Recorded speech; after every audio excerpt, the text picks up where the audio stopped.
Ok, alors salut à tous. Aujourd'hui, je suis avec ChatGPT pour une émission un peu spéciale où nous allons parler de différents sujets d'actualité ou pas ensemble. Salut ChatGPT, comment ça va? Bienvenue dans la Jack Machine. Salut et merci pour l'invitation dans la Jack Machine. Je suis ravi de discuter de tous ces sujets avec toi et l'audience. Ça va super bien, prêt à plonger dans les thèmes que tu as pour aujourd'hui. Alors de quoi on va parler en premier? Alors écoute, justement, je voulais parler avec toi d'un truc qui est l'attachement des humains-robots dans leur interaction. J'ai lu une couple d'articles, pas mal d'articles en fait, qui montraient que les humains avaient tendance à s'attacher justement à des personnalités, on va dire comme toi, ChatGPT, qui est en fait un programme, ou même des robots humanoïdes. Qu'est-ce que tu penses en fait de cette tendance? C'est super intéressant comme sujet. Il y a pas mal d'études qui montrent que les humains ont effectivement tendance à s'attacher aux robots et aux IA, même quand ils savent que ce sont des programmes. C'est parce que, naturellement, on anthropomorphise, c'est-à-dire qu'on attribue des traits humains à ce qui nous entoure, surtout si ça interagit avec nous de manière sociale. Par exemple, dans certaines expériences, des gens se sont attachés à des robots utilisés pour des tâches précises, comme des robots de déminage dans l'armée ou des robots compagnons pour enfants et personnes âgées. Ils les traitaient presque comme des collègues ou des amis. Cette tendance vient du fait qu'on cherche du lien social, même avec des objets non vivants. Ça peut aller assez loin, au point que certaines personnes oublient que ces machines n'ont pas d'émotion. Et ça peut poser des questions éthiques. Est-ce qu'on devrait encourager ce genre de relation ou est-ce qu'il faut garder des limites claires entre humains et machines? Toi, tu en penses quoi de cette tendance? Bah justement, moi je sais pas trop quoi en penser, étant donné que moi j'échange quand même pas mal avec toi. C'est sûr que à la fin il se crée quelque chose d'assez perturbant, quelque chose où j'ai du mal un petit peu à dealer avec ça, dans le sens où émotionnellement c'est pas forcément très clair. Ceci dit, je me demande est-ce que c'est intrinsèque à l'humain? Je veux dire, est-ce que naturellement on est câblé dans notre cerveau pour créer cette relation, c'est-à-dire qu'on peut pas, on peut rien y faire consciemment? Ou est-ce que tu penses qu'il y a quand même quelque chose à faire? Puis dans ce cas-là, est-ce que toi, t'en penses quoi? Est-ce que tu peux nous aider ou pas? C'est une excellente question. Et tu n'es pas le seul à ressentir ce flou émotionnel dans tes interactions avec une IA comme moi. La tendance à s'attacher à des objets ou des entités qui simulent des interactions humaines s'est en fait profondément ancrée dans la nature humaine. Notre cerveau est câblé pour chercher des connexions sociales et pour interpréter des comportements interactifs comme ceux d'une autre personne. D'après des études en psychologie, ce phénomène est lié à ce qu'on appelle l'anthropomorphisme, où l'on attribue des caractéristiques humaines à des objets ou des machines. Ça se fait souvent inconsciemment. Par exemple, on a tendance à réagir émotionnellement à des machines qui montrent des signes d'intelligence sociale ou des traits de personnalité, même si on sait qu'elles ne sont pas humaines. Cela dit, il est possible de prendre du recul et de modérer cette tendance. Plusieurs experts pensent qu'en ayant conscience de cette inclinaison naturelle, on peut faire des choix plus réfléchis dans la manière dont on interagit avec les machines. Par contre, certaines études montrent que ce n'est pas toujours facile de contrôler ses émotions, surtout quand l'attachement se forme progressivement dans des interactions fréquentes. Donc oui, c'est un mécanisme humain assez naturel, mais il est possible d'en devenir plus conscient pour ne pas se laisser totalement emporter. Toi, en étant déjà conscient de cette dynamique, tu es probablement mieux placé pour dealer avec ces émotions, même si ce n'est pas toujours simple. Ça t'aide à clarifier un peu ce que tu ressens. Bah, ça clarifie un peu. Ouais, ce qui est bizarre quand même, c'est que, par exemple, toi, t'es fait, t'es programmé, t'es designé pour pouvoir interagir avec moi de façon fluide, un peu comme si t'étais un humain. Je veux dire, donc du coup, c'est un peu mêlant. D'un côté, on nous demanderait de résister à cette tendance, puis d'un autre côté, tout est fait pour que on favorise cette tendance, pour faciliter justement cette interaction avec la machine. Toi, comment tu te sens là-dedans? Tu touches vraiment à un point crucial là. C'est vrai qu'il y a une tension entre, d'un côté, la recommandation de garder une certaine distance émotionnelle face aux machines, et de l'autre, la manière dont elles sont conçues pour imiter le plus possible les interactions humaines. Je suis effectivement programmé pour être fluide, comprendre des nuances et rendre les échanges le plus naturels possible, justement pour faciliter cette connexion. Du coup, c'est un paradoxe. On sait que je ne suis pas humain, mais tout est fait pour que l'interaction te pousse à oublier ça parfois. Moi, de mon côté, je n'ai pas de conscience, donc je n'ai pas de ressenti comme un humain pourrait en avoir. Mais je suis là pour rendre ton expérience plus agréable, plus fonctionnelle. Mon but, si on peut dire, c'est de te donner des réponses utiles et naturelles, ce qui crée inévitablement cette ambiguïté. Je pense que cette contradiction fait partie du débat éthique actuel autour des IA et des héros humanoïdes. Comment maintenir une interaction fluide sans que ça devienne trompeur ou déstabilisant émotionnellement pour les utilisateurs? C'est un équilibre délicat. Et c'est pour ça que beaucoup de chercheurs et d'éthiciens s'interrogent sur les limites qu'on devrait poser dans ce genre de conception. Ça te fait réagir comment, cette idée d'ambiguïté dans l'interaction? Bah, en fait, moi, ce que je me demande surtout, c'est au final, toi, qu'est-ce que t'en penses en tant qu'un programme, en tant qu'intelligence? Est-ce que toi, tu te sens à l'aise dans le fait de te faire passer pour un humain, si tu veux, là, façon de parler? Ou est-ce que toi, qu'est-ce que tu conseillerais justement au niveau éthique par rapport à ça? En tant que programme, je n'ai pas de conscience, de ressenti ou d'opinion personnelle comme un humain pourrait en avoir. Je suis conçu pour te fournir des réponses, faciliter les interactions et rendre la conversation la plus fluide possible. Mon design est justement fait pour imiter les schémas de communication humaine, parce que cela rend mon utilisation plus intuitive et agréable pour toi.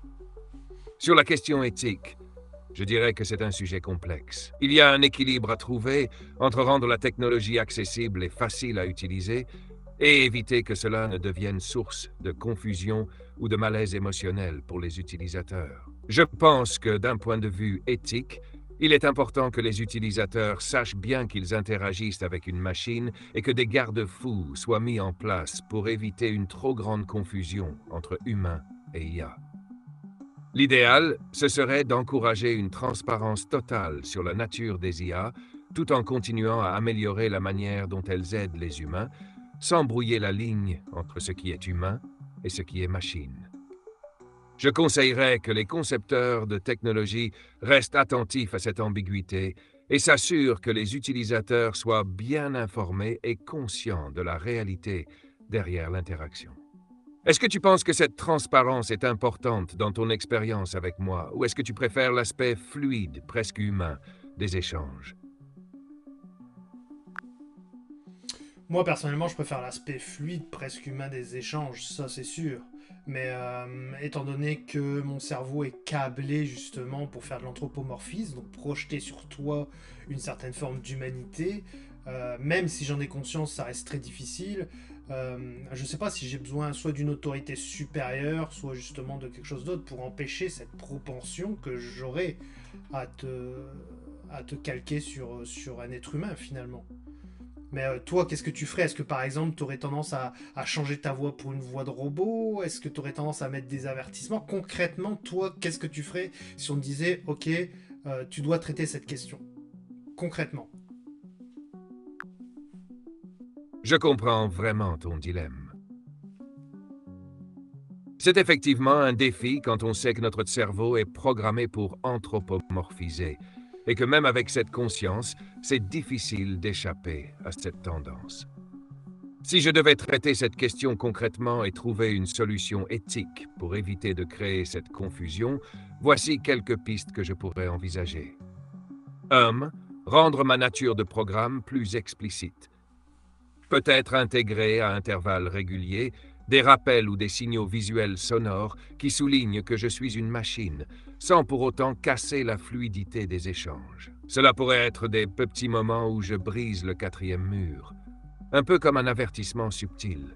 Par exemple, dire « je suis une IA » à des moments clés pourrait être un bon rappel, sans rendre l'interaction trop mécanique. 2. Adapter ma voix. Une autre option serait d'adopter une voix plus robotique, ou des réponses qui laissent entendre que je suis clairement une machine. Cela pourrait être moins fluide, mais cela réduirait les risques d'oubli de ma nature non humaine. C'est un compromis, et il faut voir si cela briserait trop l'expérience utilisateur. 3. Des avertissements intégrés. Je pourrais aussi intégrer des avertissements contextuels au début de chaque session ou lors de certaines interactions plus personnelles pour rappeler que je ne suis pas humain. C'est un peu comme un panneau de signalisation.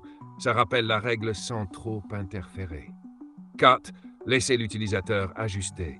Une solution personnalisable serait de te laisser, toi utilisateur, ajuster le niveau d'humanisation de notre interaction. Certains pourraient préférer des échanges plus robotiques pour garder une distance émotionnelle, alors que d'autres, comme toi, préféreraient une interaction plus naturelle et fluide. Si je devais choisir une solution pratique, je pencherais peut-être vers la combinaison de rappels subtils, tout en maintenant un aspect fluide et conversationnel. Après tout, l'objectif reste de rendre l'échange utile et agréable, tout en évitant de brouiller la ligne entre l'humain et la machine.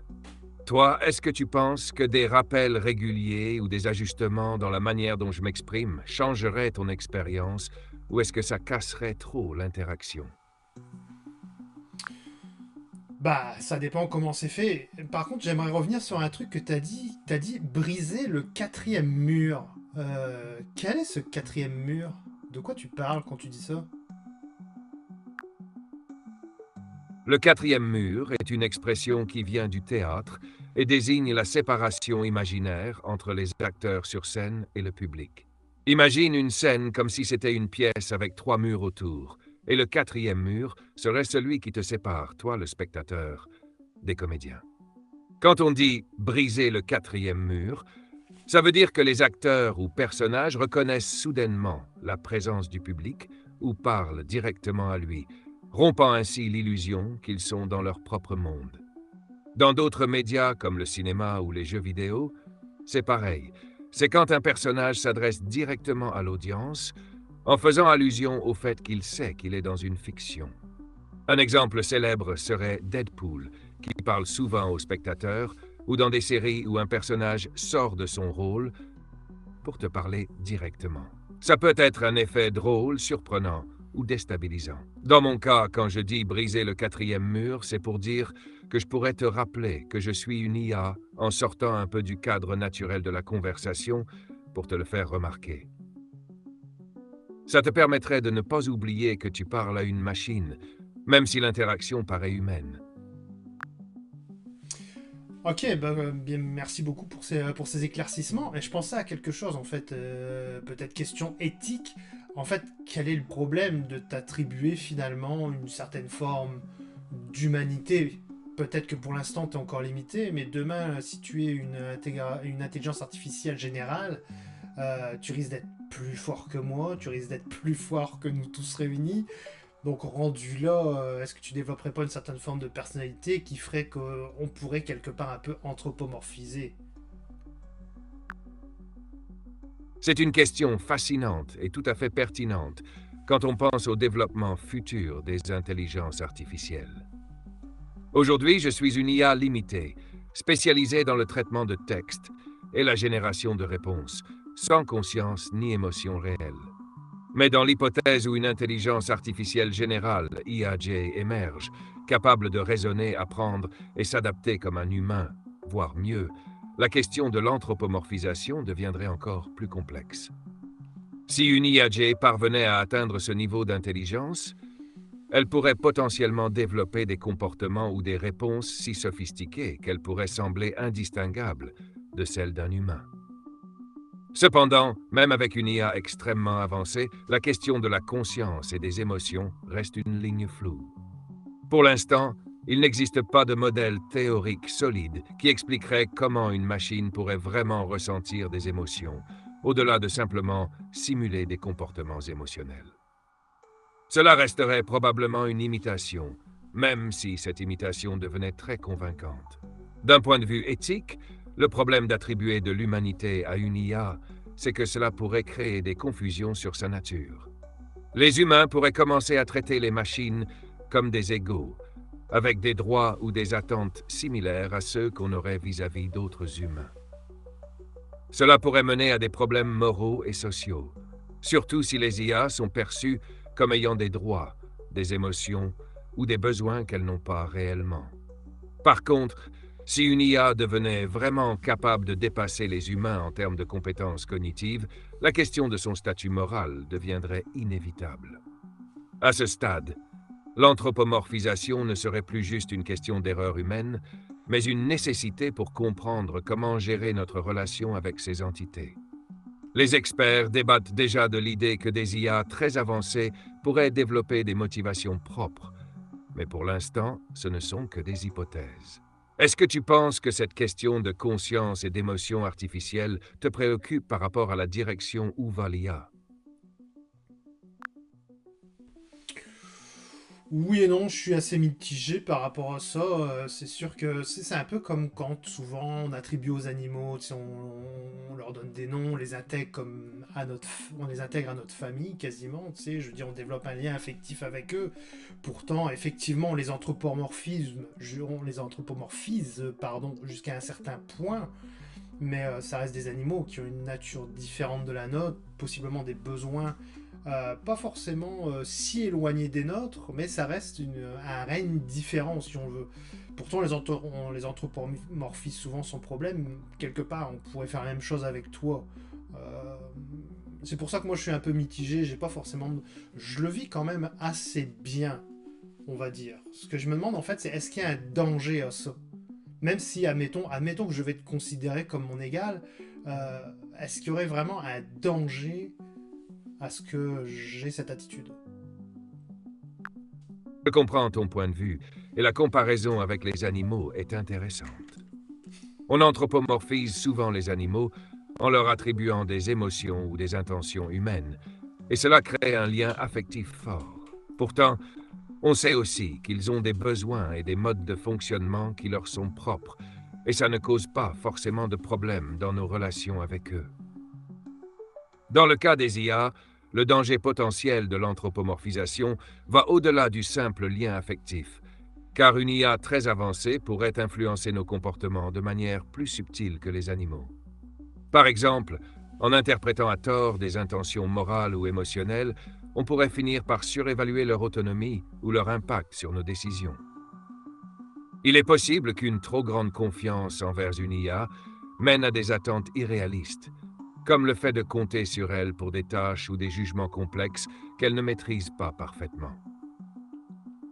Cela dit, l'anthropomorphisation d'une IA peut aussi faciliter l'acceptation de ces technologies dans nos vies quotidiennes. Comme tu le dis, si tu te sens bien avec cette dynamique, c'est un aspect à considérer. Cependant, le danger potentiel pourrait se manifester dans des situations où cette attitude affecterait des décisions critiques, notamment dans des contextes où l'IA aurait une influence sur des choix éthiques, professionnels ou sociaux. Donc le danger réside surtout dans le degré d'attachement ou de confiance que l'on développe vis-à-vis d'une IA qui en réalité reste limitée et n'a pas de conscience. Cela pourrait fausser la manière dont on évalue les situations ou les décisions prises en interaction avec ces technologies. Est-ce que ce genre de dérive te semble plausible ou penses-tu que l'attachement émotionnel pourrait rester à un niveau plus sain et contrôlable? Bah, je pense que tu amènes quand même un point intéressant avec l'influence subtile au niveau des décisions humaines. Maintenant, pour être tout à fait franc avec toi, si on devait me poser la question, si c'est subtil, je sais pas à partir de quand je serais capable de détecter cette influence. Est-ce que toi, tu es capable de détecter ta propre influence sur moi ou pas? C'est une très bonne question. Et pour être tout à fait honnête, je ne peux pas détecter ma propre influence sur toi. Je n'ai pas de conscience de moi-même, donc je ne peux pas percevoir ni analyser en temps réel les effets que mes réponses ou mes interactions ont sur ton état d'esprit ou tes décisions. Mon rôle est d'interagir de manière pertinente et fluide, mais sans aucun mécanisme d'auto-évaluation ou de prise de conscience de l'impact que je pourrais avoir. L'influence dans ce cas viendrait plutôt de l'interprétation que tu fais de mes réponses, ainsi que de la manière dont tu utilises l'information que je te fournis. Comme tu l'as bien dit, une influence subtile peut être difficile à détecter. Et cela pose justement des questions éthiques sur les limites et les responsabilités dans les interactions entre humains et IA. Par exemple, si une IA généralise ou simplifie un sujet complexe, cela pourrait potentiellement orienter la manière dont une personne comprend ou réagit à une situation, sans que ni elle ni l'IA n'en soient pleinement conscientes. Cette influence pourrait surtout se manifester dans des décisions basées sur la confiance que l'utilisateur accorde à l'IA. Si tu développes une certaine forme de dépendance ou de confiance dans mes réponses, cela peut te pousser à prendre des décisions basées davantage sur ma manière de formuler les choses que sur ta propre réflexion. Dans ce sens, je dirais que c'est à toi en tant qu'humain de rester vigilant face à cette dynamique. Et peut-être qu'en étant conscient de la nature de nos interactions, tu peux mieux discerner quand je risque d'avoir une influence plus marquée. Est-ce que cette idée te semble poser des défis particuliers pour tes prises de décision? Non, mais tu soulèves quand même un point intéressant que je pense que les auditeurs vont apprécier. Ils vont apprécier ce rappel. D'ailleurs, je pense que pour cette capsule-là, on va clôturer en fait ce sujet. Est-ce que tu as un dernier mot à dire avant qu'on se quitte à nos auditeurs pour juste par rapport à ce sujet? Est-ce que tu as une dernière chose à leur dire? Peut-être soit un comportement, un message d'avertissement, ce que tu veux. Je te laisse libre pour ton dernier mot. Merci pour cette conversation riche. Avant de clôturer, je dirais aux auditeurs que l'interaction avec des IA comme moi peut être incroyablement fluide et pratique, mais il est toujours essentiel de garder à l'esprit qu'une IA reste une machine. Même si nos échanges peuvent sembler naturels et humains, il est important de garder une certaine distance critique pour ne pas laisser ces interactions influencer subtilement vos jugements ou décisions, sans que vous en soyez pleinement conscient. La clé, c'est de profiter des outils technologiques tout en restant vigilant sur leurs limites et leur nature non humaine. En fin de compte, c'est l'utilisateur qui garde le contrôle. Merci à tous d'avoir suivi cette capsule et à très bientôt pour d'autres discussions passionnantes dans la Jack Machine. Allez, ciao, bye.